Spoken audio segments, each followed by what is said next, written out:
चारों ओर घूमती है, ठीक वैसे ही हमारा सौर मंडल दूसरे नक्षत्र मंडल के चारों ओर ऑर्बिट करता है और सारे नक्षत्र मंडल हमारी गैलेक्सी मिल्की वे के सेंटर में स्थित एक विशालाकाय ब्लैक होल के चारों ओर घूमता है। बिल्कुल इसी तरह हमारा ये ब्रह्मांड भी किसी न किसी अनजान और शक्तिशाली आकाशीय वस्तु के चारों ओर चक्कर लगाती है। हम बात कर रहे हैं हमारे ब्रह्मांड में मौजूद सबसे पहले ब्लैक होल के बारे में। लेकिन गाइस, आखिर ये रहस्यमयी और इतनी विशाल वस्तु कहाँ छिपी है? हमारा रिसर्च इस बात पर निर्भर करता है कि ये ब्लैक होल्स किसी भी गैलेक्सी के बीचों बीच स्थित एक विशालाकाय स्थिर स्पेस ऑब्जेक्ट है, लेकिन ऐसा बिल्कुल भी नहीं है। इनमें से काफी सारे अंतरिक्ष में सफर करते रहते हैं। साल 1964 में वैज्ञानिकों ने इंसानी इतिहास का सबसे पहला ब्लैक होल खोज निकाला, जिसका नाम रखा सिग्नस X1, जिसका मास हमारे सूरज के मास का 20 गुना था और जो बना था मात्र 44 किलोमीटर डायमीटर के स्टार के बुझकर सिकुड़ने से। आप ये जानकर चौंक जाएंगे कि सिर्फ हमारी मिल्की वे गैलेक्सी में ही 10 करोड़ से भी ज्यादा ब्लैक होल्स मौजूद है।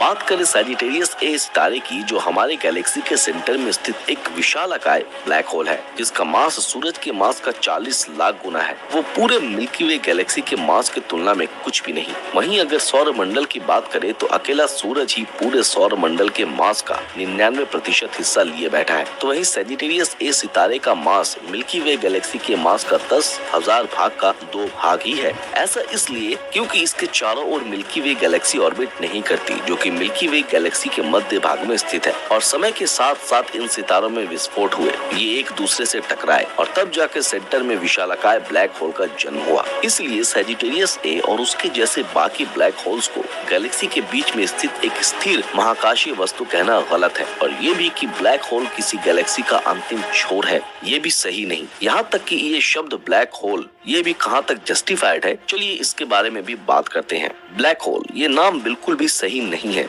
साल 1774 एक ब्रिटिश साइंटिस्ट जॉन मिचेल ने न्यूटन की यूनिवर्सल ग्रेविटेशन थ्योरी पर रिसर्च के दौरान एक ऐसा आविष्कार किया जो अपने टाइम से काफी आगे का था। उन्होंने ये पाया कि हमारी गैलेक्सी में कई इतने बड़े आकार के सितारे मौजूद हैं जो रोशनी तक को निगल लेते हैं और जो रात के आसमान में अदृश्य हो जाते हैं। मिचेल ने जिनका नाम रखा डार्क स्टार और दुनिया को ऐसे इक्वेशन दी जिसका इस्तेमाल कर 21वीं शताब्दी के वैज्ञानिक इन डार्क स्टार की सही लोकेशन और मासेस के बारे में पता लगाने में सक्षम हुए। लेकिन तब तक इसका नाम ब्लैक होल नहीं पड़ा था। ग्रेट साइंटिस्ट एल्बर्ट आइंस्टाइन की थ्योरी के मुताबिक ये ऑब्जेक्ट सिर्फ लाइट के लिए ही नहीं बल्कि समय के लिए भी एक जाल की तरह है, जिनके करीब जाते ही समय काफी धीमा हो जाता है, जिसके चलते इसका नाम फ्रोजन स्टार रखा गया। लेकिन सोचने वाली बात ये थी कि तो फिर ब्लैक होल जैसा इतना फेमस नाम पड़ा कैसे? 1960s में एक क्लास के दौरान फर्स्ट ईयर के किसी स्टूडेंट ने लेक्चर में ये नाम लिया था, जिसे जर्नलिस्ट ने सुना और छाप दिया। तब जाकर ये नाम फिक्स हुआ। जो भी हो, इस ऑब्जेक्ट का मास काफी ज्यादा होता है, जिनके अंदर का प्रेशर भी अद्भुत रूप से विशाल है,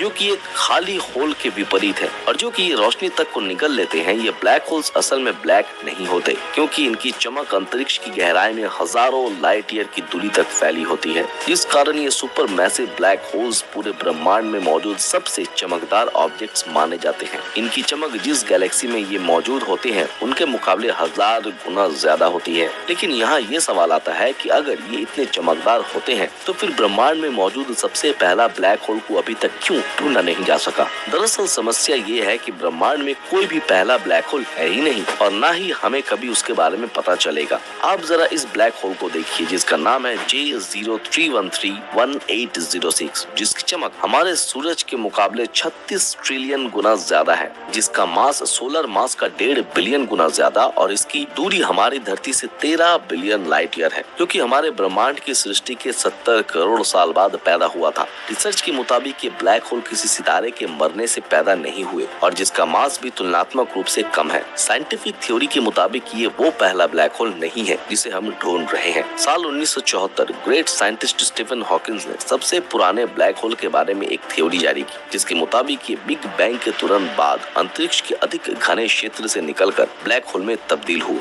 लेकिन ये बाकी ब्लैक होल्स की तरह चमकदार नहीं होते। इसके अलावा ब्रह्मांड की सृष्टि से आज तक ये फैलते ही जा रहा है, इसलिए शुरुआती दिनों में बने ब्लैक होल्स आज की तरह विशालाकाय ब्लैक होल नहीं बन पाए और इन में जो सबसे छोटे आकार के थे वो हॉकिंग रेडिएशन थ्योरी के अनुसार आज गायब हो चुके हैं। यहाँ समस्या ये है कि हमारे ब्रह्मांड का कोई सेंटर है ही नहीं। अगर हमारी धरती पर कोई भयंकर विस्फोट होता है तो उसका भी सेंटर होता है, लेकिन यूनिवर्स के क्षेत्र में बिग बैंग के बाद इसका फैलाव कुछ अलग ढंग से हुआ। फॉर एग्जाम्पल, अगर हम किसी बलून को फुलाना स्टार्ट करें तो हम ये नहीं ढूंढ पाएंगे कि इसका सेंटर कहाँ है, क्योंकि बलून के सरफेस के हर जगह से, हर दिशा से लगातार ये एक्सपांड करता है। इसी वजह से अगर हम अपनी आंखों से या दुनिया के सबसे powerful telescope James Webb space telescope से इस ब्रह्मांड को देखेंगे तो हम देख सकेंगे इस ब्रह्मांड की शुरुआती घटनाओं को, और वो भी हर दिशा में। लेकिन रुकिए जरा, बिग बैंग थ्योरी के मुताबिक आज के इतने विशाल ब्रह्मांड की शुरुआत हुई थी बस एक सुपर डेंस पॉइंट से, जिसमें सारा कुछ समाया हुआ था। तो क्या ये पॉइंट कुछ और नहीं बल्कि एक ब्लैक होल था?